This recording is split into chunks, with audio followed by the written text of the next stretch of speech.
Bueno, lo primero que debemos entender que son las partes por millón. Sí, por favor, apagar micrófonos, Francisco.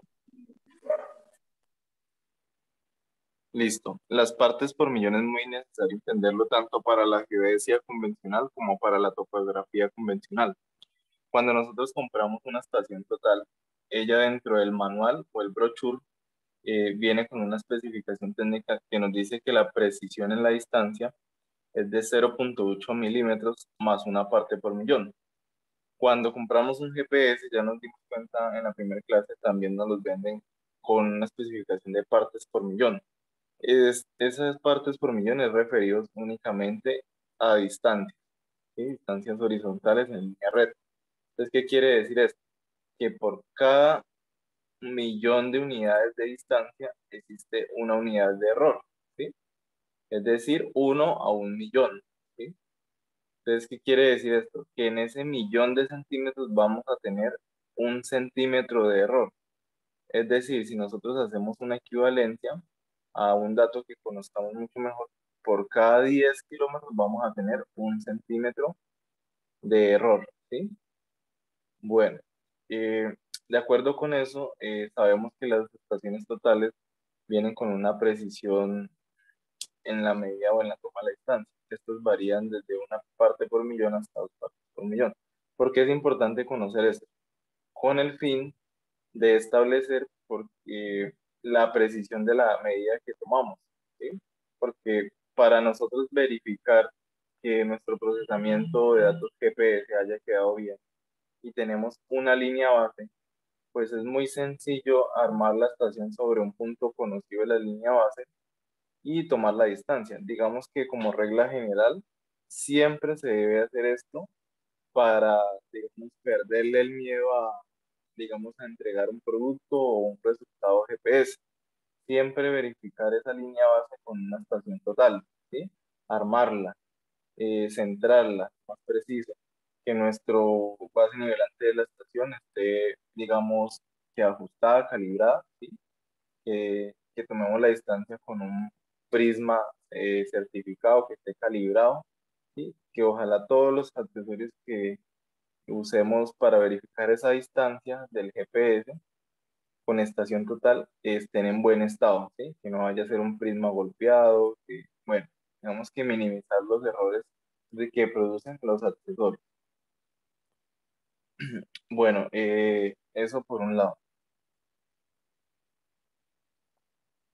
Tenemos otro tipo de error en la geodesia y en la topografía, que es el error debido a la curvatura terrestre. Debemos tener en cuenta que la Tierra no es plana y al no ser plana, se nos introducen pequeños errores, más que todo en el desnivel, ¿sí? No a nivel tanto de distancia, ¿sí? Porque pues perfectamente, como vemos en esta gráfica, de aquí, digamos, después les paso los videos, tenemos que podemos trabajar tranquilamente hasta, digamos, hasta los 7 kilómetros, máximo 10 kilómetros. Digamos que hasta los 10 kilómetros se puede considerar la Tierra como plana únicamente para tomas de distancia, ¿sí? De distancias con estación total o con GPS. Digamos que no hay que hacer ninguna corrección debido a la curvatura terrestre.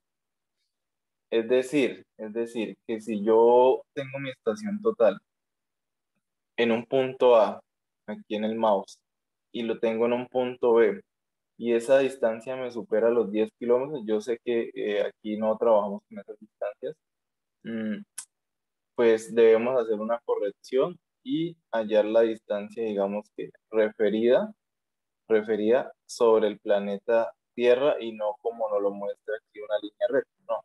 A medida que la Tierra se va curvando, estos se van cogiendo y aquí se va a presentar una distancia C, ¿sí? Ahora tenemos un error que sí es muy grande y que es para los que de pronto realizamos RTK y realizamos modelos digitales de terreno usando RTK, sí debemos corregir la altura elipsoidal, ¿sí? Porque son alturas elipsoidales, no son alturas físicas que, digamos, se refieren al agua o a la gravedad, ¿sí? porque el agua siempre busca el lado digamos, donde haya mayor fuerza, ¿sí? Por el efecto de gravedad siempre se dirige al centro de la Tierra y busca un desnivel. Digamos que el elipsoide no hace eso, el elipsoide solo es una figura matemática que no nos representa desniveles reales. Es decir, que si tenemos una laguna de más de 200 metros de extensión, ¿sí? Y tomamos un punto con RTK en el punto A, en la lámina del agua, y tomamos en el punto B, en la lámina del agua, 200 metros, en teoría el RTK nos debería estar dando la misma altura. Pero ¿qué pasa? Esto es totalmente falso. En la práctica se pueden presentar errores, por ejemplo, para 500 metros de distancia, errores de 2 centímetros, ¿sí? Entonces, digamos que hay una formulita, ¿sí? Hay una formulita que es muy sencilla para estimar ese error. Vamos a mirar la formulita para mirar, oiga, ¿qué posible error puedo tener debido a la curvatura terrestre? Entonces, si yo hago un cuadrito de distancias versus el posible error de curvatura, digamos que las distancias comunes que nosotros empleamos son 100 metros, 1 kilómetro, 2 kilómetros con RTK, 5 kilómetros con RTK y máximo, digamos que 10 kilómetros con RTK y digamos que con N-Trit 50 kilómetros, ¿sí? Entonces, digamos, ¿qué error en curvatura podríamos tener en desnivel?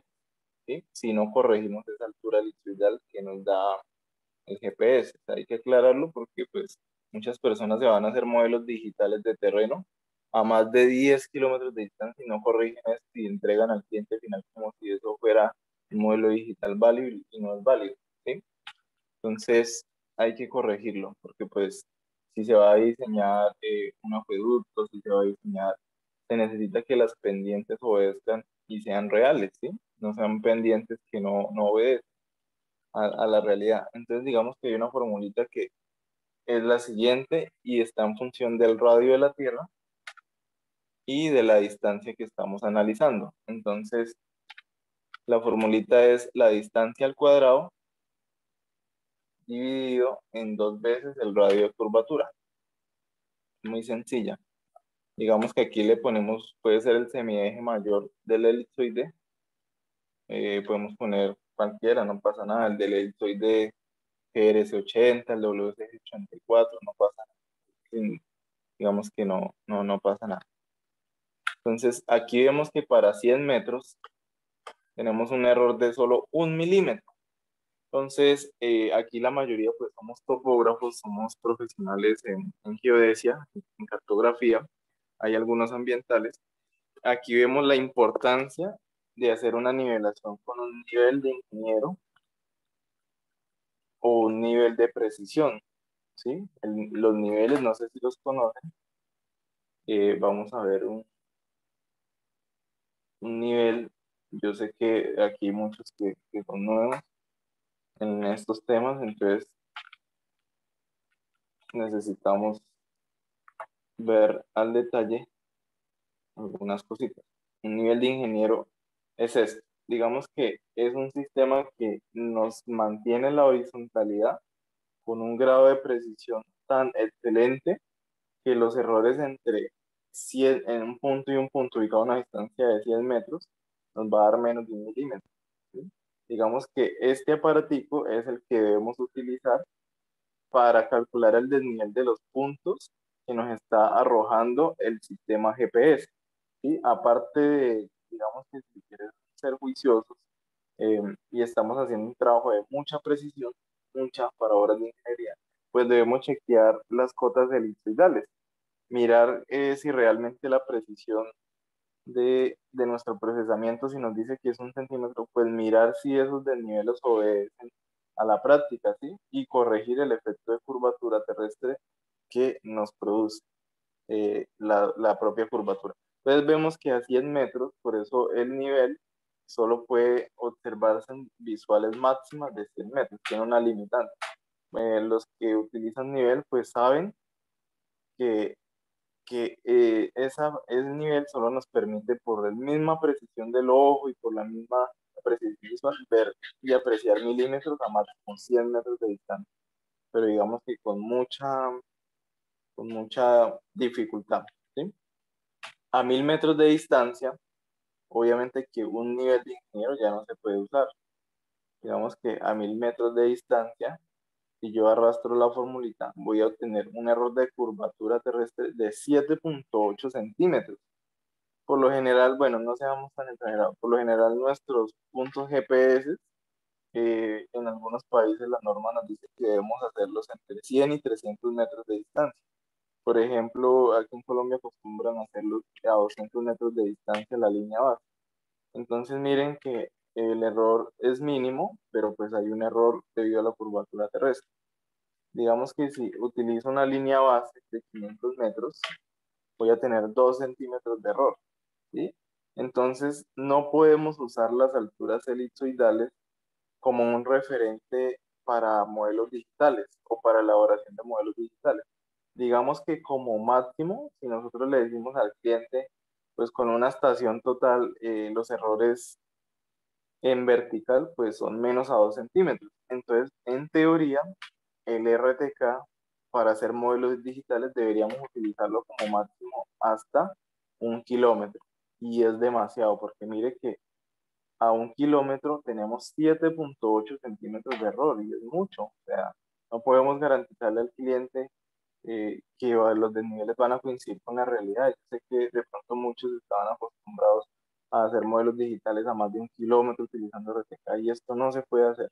Digamos que lo ideal es trabajar máximo 500 metros, ¿sí? O sea que el RTK nos va a servir máximo para trabajar hasta 500 metros de distancia si queremos hacer modelos digitales de terreno o de elevación, que son curvas de nivel.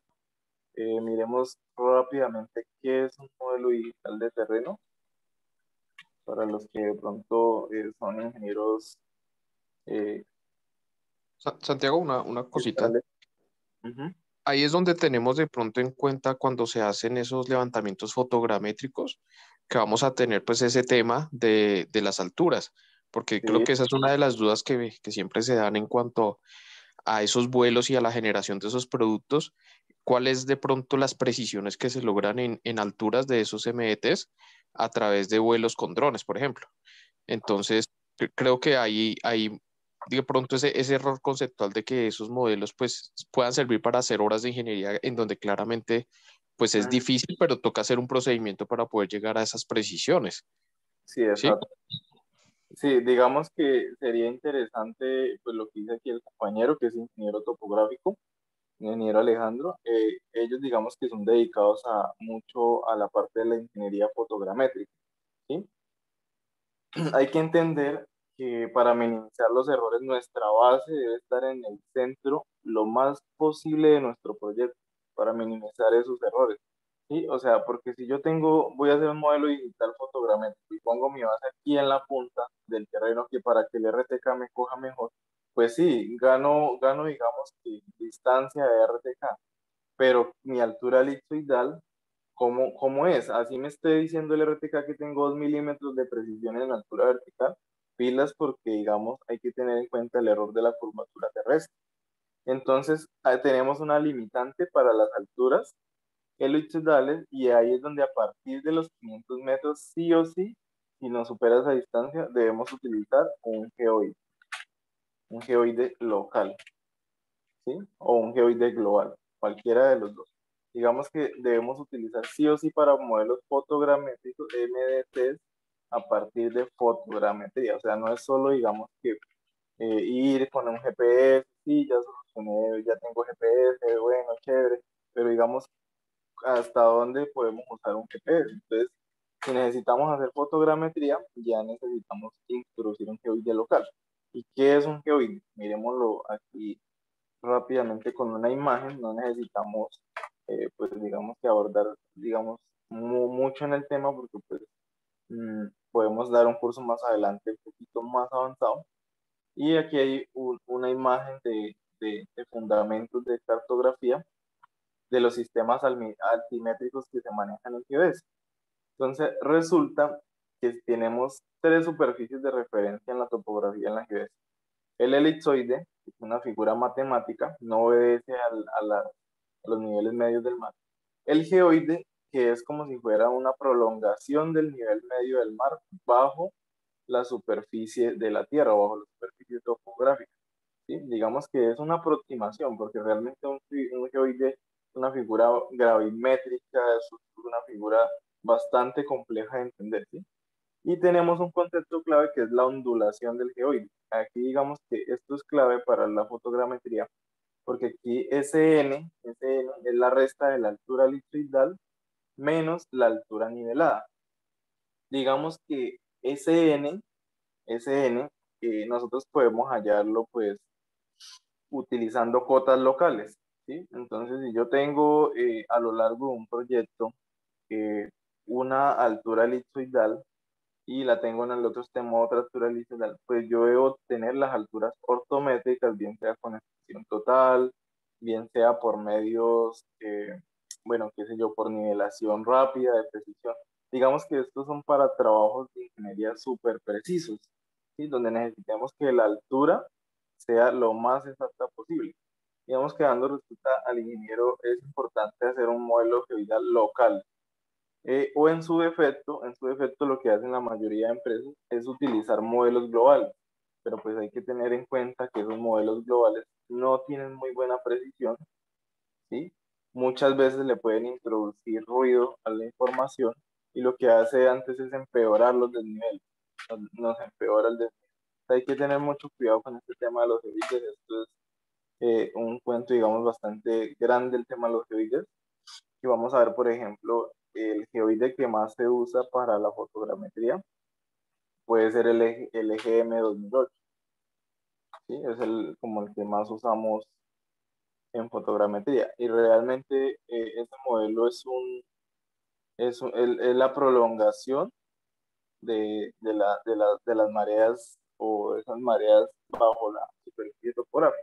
Entonces miremos aquí, eh, como les decía, siempre se manejan tres superficies terrestres, siempre, y en la mayoría de RTKs se introduce el geoide. Entonces lo ideal es tratar de introducir en el RTK ese geoide para corregir esa altura elipsoidal y volverla ortométrica. ¿Sí? Digamos que ya nos daría menos error, ¿sí? Ya depende de la precisión.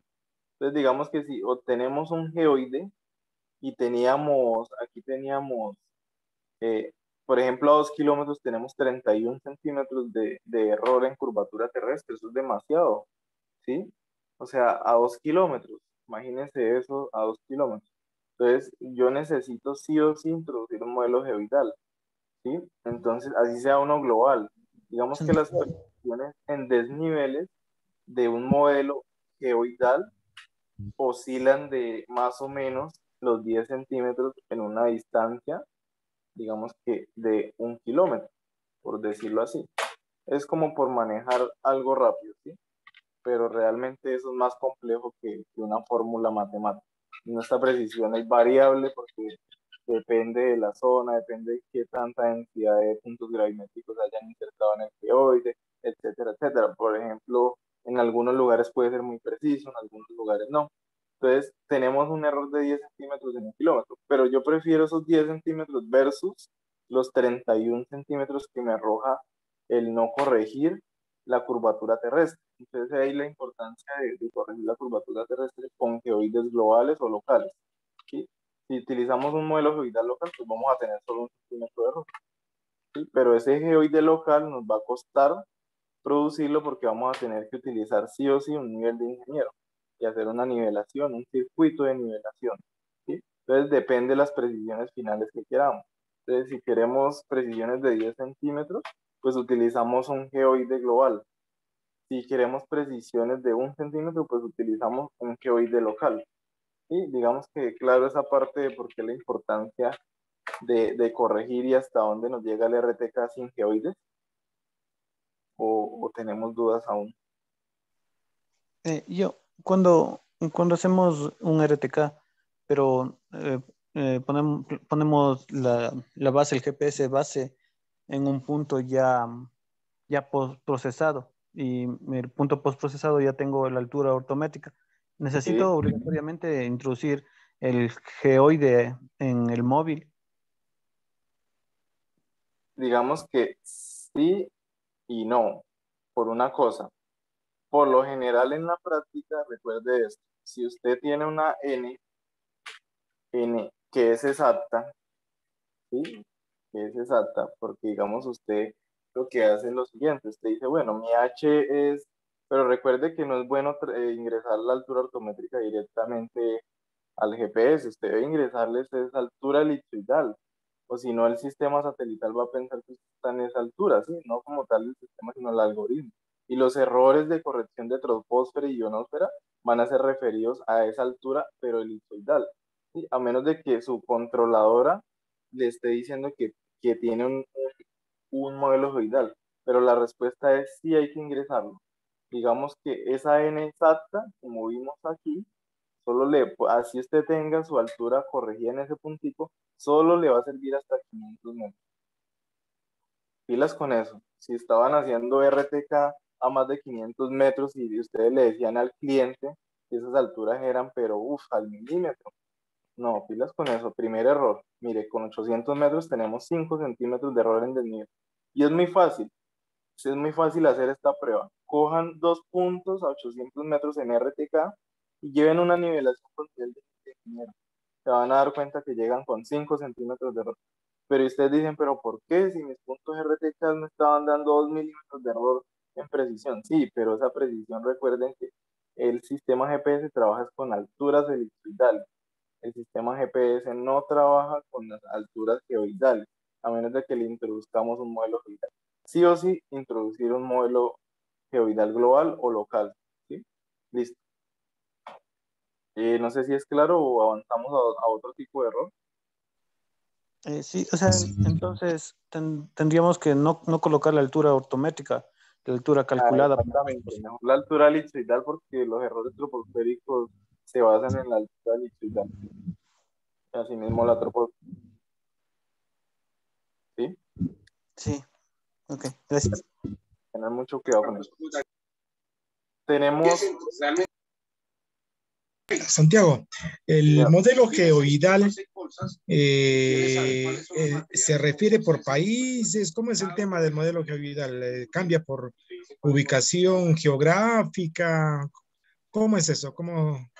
digamos que es ensayo y error y lectura, ¿sí? ¿Por qué es ensayo y error y lectura? Porque usted es el que debe realizar las pruebas y garantizarle al cliente final de que sus desniveles son iguales o por lo menos obedecen a la realidad. ¿Y cómo lo hace? Pues usted utiliza un modelo geoidal en su zona, porque usted no sabe cómo se va a comportar ese modelo geoidal en su zona, a menos de que usted se ponga a leer toda la lectura de cómo se construyó ese modelo geoidal global. Yo sé que muchos no lo vamos a hacer por tiempo, ¿sí? Entonces, lo que sí se puede hacer es una prueba rápida, muy rápida, de poner 2 puntos con RTK a 1 kilómetro de distancia, ¿verdad? Y de manera muy rápida hacemos una nivelación con nivel de ingeniero, ¿sí? Toca con el nivel de ingeniero, no se puede con extracción total, toca con el nivel de ingeniero, ¿sí? O sea, es un circuito de nivelación que no son nada más que 10 armadas. Eso no se demora más de un día haciendo uno de esos. Digamos que para calibrar el modelo geoidal y saber cuál usar. Entonces, supongamos que nos dio una cota en el punto A de 200 metros y una cota en el punto B de 201 metros con GPS, supongamos. Pero yo llevé la nivelación y yo parto con la cota 200, pero yo llegué con la cota 201.10, ¿sí? Pero yo estaba introduciendo aquí el modelo geoidal global, ¿sí? Pero resulta que con nivel de ingeniero me dice que el nivel tenía que dar 201.10 y aquí me dio 201. Pues mire lo que ese modelo geoidal me está llegando solo a la cota 201. Digamos que yo fui, cambié el modelo geoidal rápido y volví y tomé los puntos, ¿sí? o no necesarias los tomé, pues digamos lo recalcularon, pero pues no creo que los controladores tengan esa opción. Entonces, supongamos que le dio 201.05 con el eje M96, supongamos, otro modelo geoidal diferente, eje M96. Supongamos, pues ustedes cuál escogen, el que le dio más error o menos error. Sí, pues la respuesta es muy sencilla, pues el que dé menos error. Digamos que hay que calibrarlo, ¿sí? Hay que calibrar o hay que investigarlo, ¿sí? ¿Sí? Hay que investigar, más que calibrar, hay que investigarlo. Esa es la respuesta, digamos, yo no le puedo decir, venga, use este, porque no sé cómo se comporta en su zona. Por lo general para Colombia, la mayoría de empresas de topografía utilizan ese LGM 2008, ¿sí? Es el que dicen que les da mejores resultados, pero pues obviamente hay que aclarar que no llegan al centímetro de error, llegan a los 10 centímetros de error en desniveles de 1 kilómetro, pero pues eso es mucho mejor que 31 centímetros, ¿sí? Digamos que eso por un lado. Bueno, Santiago, por ejemplo, como para agregar un poquito a eso, acá en Colombia, por ejemplo, también tenemos un modelo geoidal que es el Geocol 2004, ¿sí? sí, Ese también, digamos que en ciertas ocasiones es usado. Seguramente para sus países tendrían que averiguar si existe un modelo geoidal propio ujú, o utilizar el EGM 2008, que es como el global. sí, Pero es pues global. eso sí Sí, lo podrían consultar de pronto en el Instituto Geográfico de cada país, si sí, existe como ¿cuál tal le un modelo recomiendo? geoidal. ¿Y cuál le recomiendo? Ujú. Eso es una pregunta muy sencilla que pueden enviar por correo a sus institutos y decir que es que ustedes necesitan hacer un levantamiento de RTK y que qué modelo geoidal les recomienda, según la experiencia del instituto. Ellos no le van a negar la información, ellos yo creo que le comparten. Bueno, digamos que ya vimos que el error de curvatura es muy grande, o sea, es demasiado, y en la componente vertical. Yo creo que mm, muchas personas o profesionales no lo tienen en cuenta, pues la verdad es un error bastante grande, ¿listo? Tener mucho cuidado con eso. Tenemos otro error, que este es la pesadilla de todos los topógrafos, ingenieros, cartógrafos, que es el factor de escala. Ese error de factor de escala hay que tener mucho cuidado porque dependiendo de la proyección cartográfica que utilicemos, una u otra vamos a tener mayores errores, ¿sí? ¿Y cómo sabemos qué proyección cartográfica utilizar? Pues uno, si es un proyecto para una empresa privada y no nos exigen, digamos que una proyección en específica, pues buscamos la proyección que menor nos deforme las distancias, que menos nos deforme digamos, las áreas, que menos nos deforme las figuras. Y hay que tener en cuenta que las proyecciones solo pueden mantener una componente exacta, muy, muy exacta, ¿sí? Es decir, si mantenemos la distancia exacta, nos va a deformar un poquitico las áreas y nos va a deformar un poquitico las figuras, la forma de la figura. O sea, eso hay que tenerlo claro, las proyecciones no son perfectas, no son perfectas. Tengamos eso en la cabeza presente, no son perfectas. ¿Y cómo se averigua digamos, una proyección si es perfecta o no? Es muy sencillo. Hay un término de la cartografía matemática que son las indicatrices de Tissot. Esas indicatrices, no sé si, bueno, escuchan el audio ahí, de acuerdo con la distorsión, esas distorsiones pueden ser en área, pueden ser en distancia, digamos que es dependiendo el uso que queramos darle. Como nosotros hablamos de ingeniería, proyectos de ingeniería, pues debemos saber que la mayoría de veces utilizamos la proyección de Mercator. ¿Sí? Para nuestro caso de Colombia, la transversa de Mercator, y creo que para alguien me dice que para otro país también usaba la transversa de Mercator. Bueno, digamos que para las latitudes más altas o septentrionales, las más bajas, esos errores son más grandes, ¿sí? Y a medida que se aleja, porque tenemos que tener en cuenta que esto es como un papel, se desenvuelve a medida que se va desenvolviendo sobre el globo terráqueo, pues la distancia perpendicular va a ser mucho más grande, por lo tanto se deforma más la distancia, ¿sí? Tener mucho en cuenta eso. Es por eso que en nuestro país, Colombia, por ejemplo, teníamos una proyección que teníamos 5 orígenes. Pues al tener 5 orígenes, eso garantizaba que los proyectos de ingeniería fueran lo bastante precisos. Si solo se tiene un solo origen, las deformaciones en distancias, en áreas, en ángulos van a ser mucho más grandes, ¿sí? Digamos que es importante saber con qué proyección estamos trabajando, leer un poco más de proyecciones, mirar, digamos que esto es como un abrebocas para pensar de que la importancia de una proyección, de saber escogerla, de saber qué errores tiene, o sea, las proyecciones no son perfectas, no son perfectas. Es decir, que si tenemos una distancia y la medimos con estación total y la comparamos con la distancia del GPS, pues obviamente nunca nos va a dar igual, ¿sí? Porque mucha gente, digamos, pero es que el GPS es más preciso, sí, pero ¿con qué proyección está trabajando? ¿Sí? Entonces, tener muy en cuenta para proyectos de ingeniería el tipo de proyección que vamos a trabajar o vamos a escoger. Bueno, nos quedan 10 minuticos. Para que no se nos corte en medio, voy a cerrar la conferencia y ya vuelvo y envío el link. ¿Listo? Entendido, Santiago. Listo, ya les reenvío el link.